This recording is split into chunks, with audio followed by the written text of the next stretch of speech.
आपण करतोय मस्त दम के कबाब आणि चिकन पासून तयार करतोय आपण.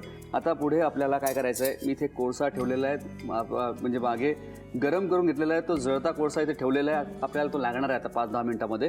त्याच्या आधी आपल्याला या सगळ्या गोष्टी पूर्ण करायच्या आहेत. त्याच्यामध्ये मी टाकतोय दालचिनीची पूड, तिखट आवडीच्या प्रमाणे तेवढं तिखट टाकायचं आहे आपल्याला. याच्यात टाकणार आहे मी हळद, थोडी हिरवी मिरची पण टाकतोय, आलं 1-1.5 चमचा आलं टाकलेलं आहे याच्यात. त्याचबरोबर वेलची पूड, याच्यात जाणार आहे आता मीठ. या सगळ्या गोष्टी एकत्र करू आपण. आता याच्यामध्ये आपण तळलेला कांदा टाकणार आहोत. थोडं बारीक करून घेतो आणि हा तळलेला कांदा याच्यात टाकणार आहोत. याच्यामुळे खूप छान चव येते या कबाबला.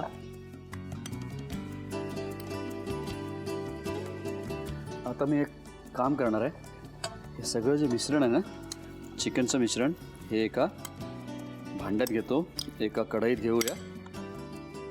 आता बघा, याच्यामध्ये आपण गरम मसाला वगैरे असं खूप जास्ती असे काही स्पायसेस टाकलेले नाही आहेत. फक्त दालचिनी टाकलेली आहे आणि वेलची टाकलेली आहे. पण याचा जो मेन अरोमा आहे कबाबचा, तो आहे स्मोकचा, म्हणजे कोळशाचा, म्हणजे स्मोकी फ्लेवरचा हे कबाब आले पाहिजे. त्याच्यासाठी आपण कोळसा वापरणार आहोत. आणि मी एक काम करतो, इथे एक वाटी ठेवायची आहे, कुठली वाटी, स्टीलची पण चालेल. त्याच्यामध्ये आपण टाकणार आहोत जळता कोळसा घेतोय. कोळशावर टाकणार थोडे लवंग,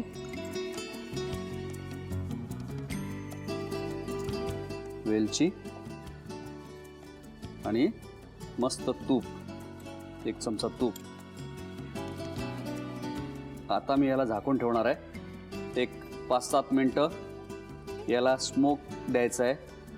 याला ठेवून साधारणपणे 8 ते 10 मिनटं झालेली आहेत. आता याला आपण ओपन करूया. आहा,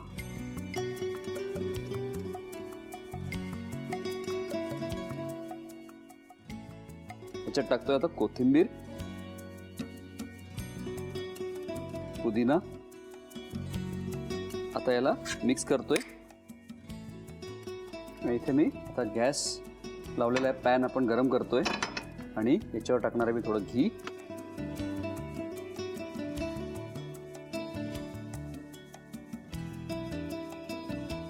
याला नीट मिक्स केल्यानंतर आता याचे कबाब बनवायचे, आपल्याला शॅलो फ्राय करायचे कबाब बनवून.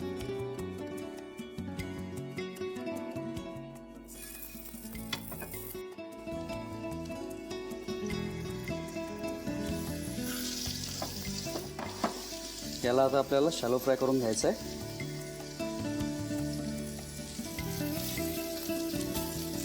मजा येणार आहे.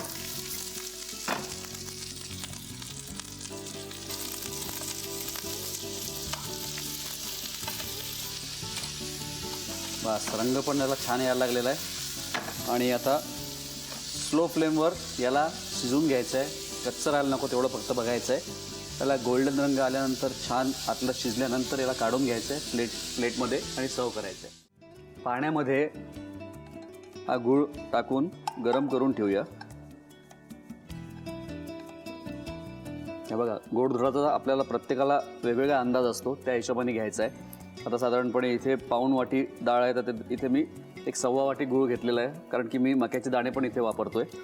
पण ज्याला जसं चालत असेल आणि जेवढं गोड आवडत असेल त्या हिशोबाने आपल्याला या गोष्टी टाकायच्या आहेत. इथे मी गॅस लावलेला आहे आणि हा गूळ मेल्ट करून घेतोय, पाण्यामध्ये विरघळून घेतोय. बस, आता याच्यामध्ये मी टाकणार आहे पाणी.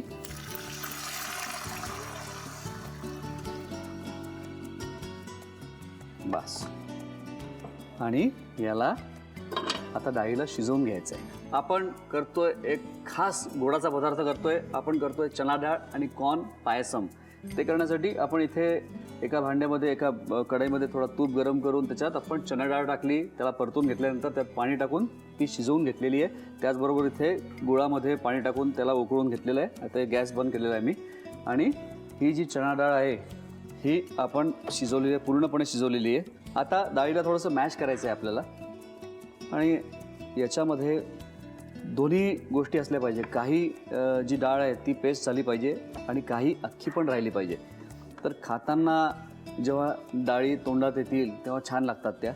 आणि जे मॅश करण्याचं कारण हे आहे की त्याला थिकनेस येतो डाळ ग्राइंड झाल्यानंतर, पेस्ट झाल्यानंतर. तर दोन्ही गोष्टी आवश्यक आहेत. तर असं करायचं नसेल तर आपल्याला मिक्सरमधनं अर्धी डाळ वाटून घेतली, अर्धी तशीच ठेवली तसं पण चालेल. बस आता मी याच्यामध्ये टाकणार एक अर्धी वाटी मक्याचे दाणे.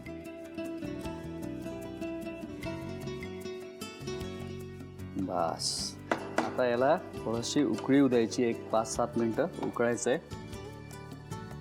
आणि हे जे गुळाचं पाणी आहे ते मी याच्यात टाकणार आहे.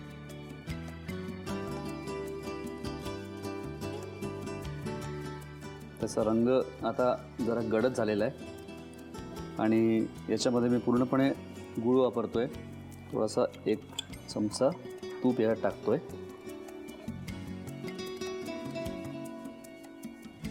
आता याच्यामध्ये आपण 2 गोष्टी टाकणार आहोत.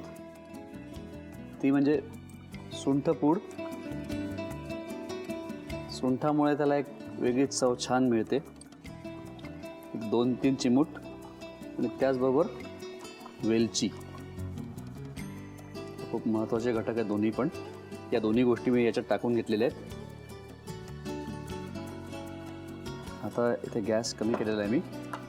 आणि आता याच्यात टाकणार आहे नारळाचं दूध. 1-1.5 वाटी नारळाचं दूध टाकलेलं आहे. काय रंग आला आहे. आता याला फक्त रिड्यूस करायचं आहे आणि थोडासा घट्टपणा येऊ द्यायचा आहे. तोपर्यंत एक काम करू, बाकीच्या ज्या गोष्टी करायच्या, गार्निश जी करायचं आहे त्याची तयारी करून घेऊ आपण.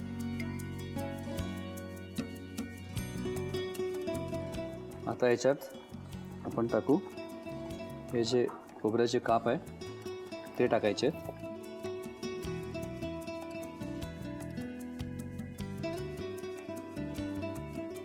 त्याचबरोबर काजू. या सगळ्या गोष्टी परतून घ्यायच्या आहेत. त्याच्यातला अर्ध्या गोष्टी आहेत मी पायसममध्ये टाकणार आहे, अर्ध्या गोष्टी मी गार्निशसाठी ठेवणार आहे. आणि मनुका.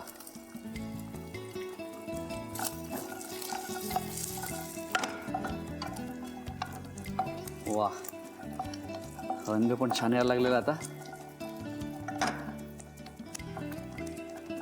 माझा जो मित्र होता कॉलेजचा त्याचं नाव गणेश, साऊथ इंडियन होता तो. त्याची आई पायसम एकदम जबरदस्त करायची, खूपच छान करायची. अशा काही पदार्थ आपण जेव्हा करायला लागतो तेव्हा ऑटोमॅटिक आपल्याला काही आठवणी आठवतात, काही व्यक्ती आठवतात.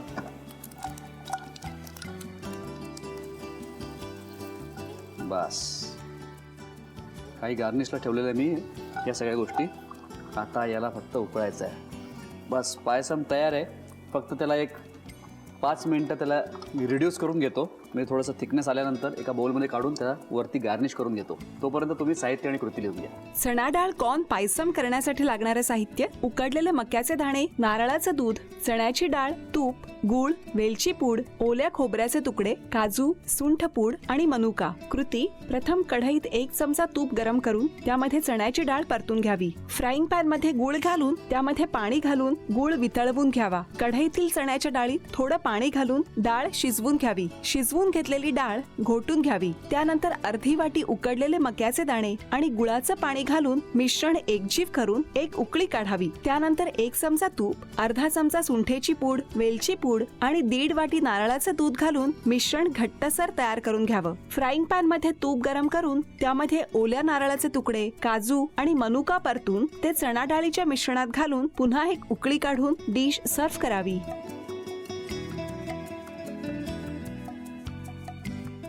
आपला पहिला पदार्थ कुठला आहे आजचा? पॅनकेक. पुढची रेसिपी काय आहे? एग पॉकेट, पुढची रेसिपी काय आहे? Scotch egg.